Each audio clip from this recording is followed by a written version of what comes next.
أبو داود بزجبوا حديث نبياتنا صلى الله عليه وسلم منالو من سلت خمسة هالو أمستوك صلاة سجدت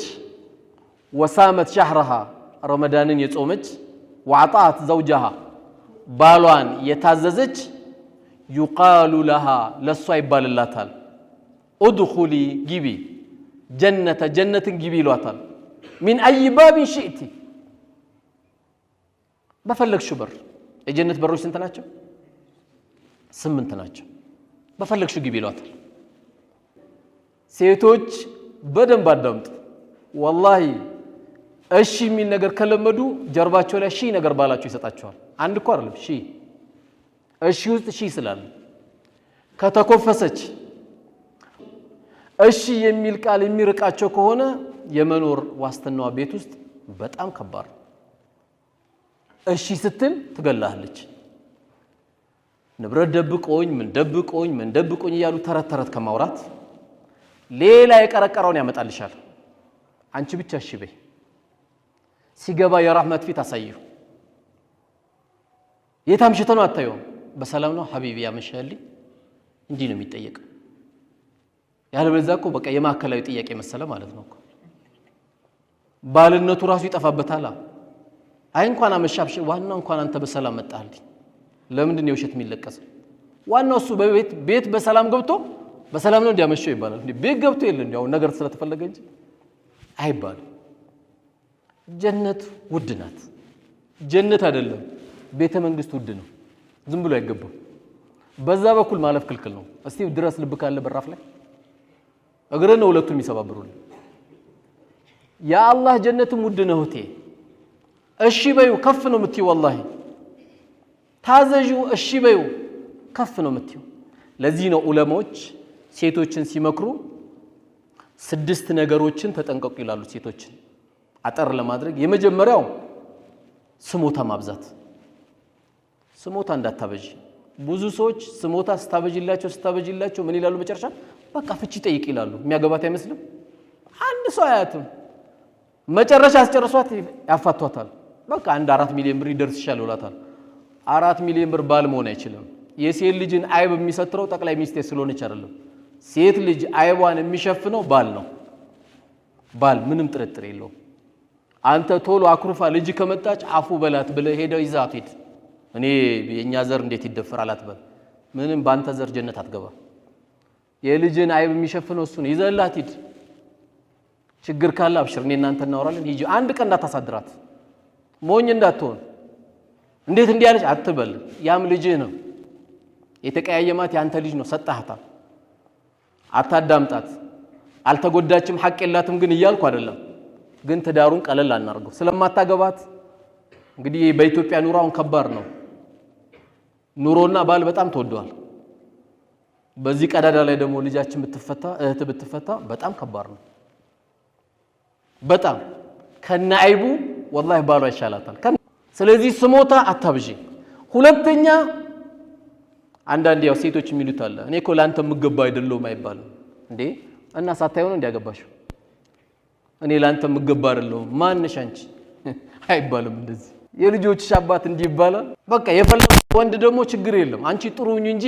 ጀነት ውስጥ ኑረ ላይ ስለምትሆኚ አላህ ያዘጋጃቸው ወንዶች አሉ እዛ ታገቢያለሽ ዱንያ ላይ ሁሉም አይሟላም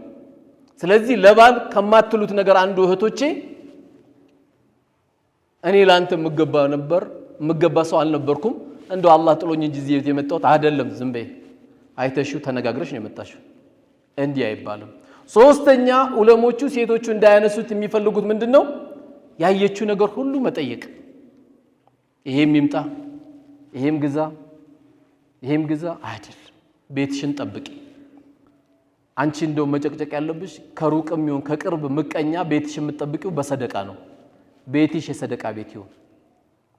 ሰደቃ ያለበት ቤት ከሩቅም ከቅርብም የሚመጣ ሐሲድ ካለ ሰላሙ ይቀጥላል የቤቱ ሾከም እናሳይ በሰደቃ ነው የቤቱ አይብ የሚሸፈነው ሁሌ እየቆለፍን ብቻ ምንገባ እየከፈትን ብቻ ምንወጣ ከሆነ ይሄ ቤቱ አይጠበቅ የምትይዟት አሮጊት ካለች የተሰበሩ ልቦች እየጠገናችሁ ካላችሁ ልጃችሁንም ሀብታችሁንም ተዳራችሁንም አላህ Subhanahu Wa Ta'ala የሚጠብቀው በዚህ ነው ስለዚህ እነዚህን ያየችውን ነገር ሁሉ እንዳያማረም በሚል በመጠየቅ ወደ አላስፈላጊ ነገር እንዳይሄድ ቤታችሁን ጠብቁ ይላሉ ዑለሞቹ ሌላው ደግሞ የራሷ ጉዳይ ብቻ የሚታያት ስለናትሽ ስተወሪ ስለናቱ ማውሪ አንዳንድ እህቶችም ይሉታሉ ከኔ በለጠ ማን አለ እኔ እኮ ለዚህ ቤት አንደኛ ነኝ ይላሉ አትሆኝም ሁለተኛ ነሽ አንደኛ እናቱ ናቸው አላህ ነው ያረጋው አይደለም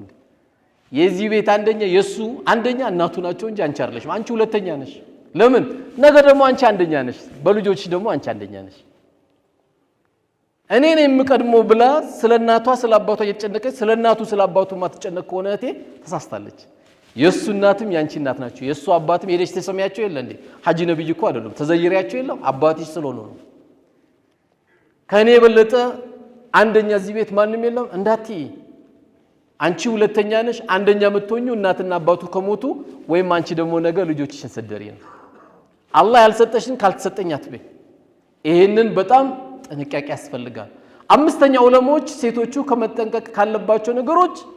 ምላሳቸው ማርዘም የለባቸው ምላስ ማርዘም ምንድነው እዛ ጋር ማስቀመጥ ማለት ነው በዛም በዚህም ነገር መያዝ በቃ አልহামዱሊላህ የሚባል ነገር አለማሰማት ምላስን ዝም ብሎ ማብዛት ቤታችንን ከሚያበላሹት ነገር ነው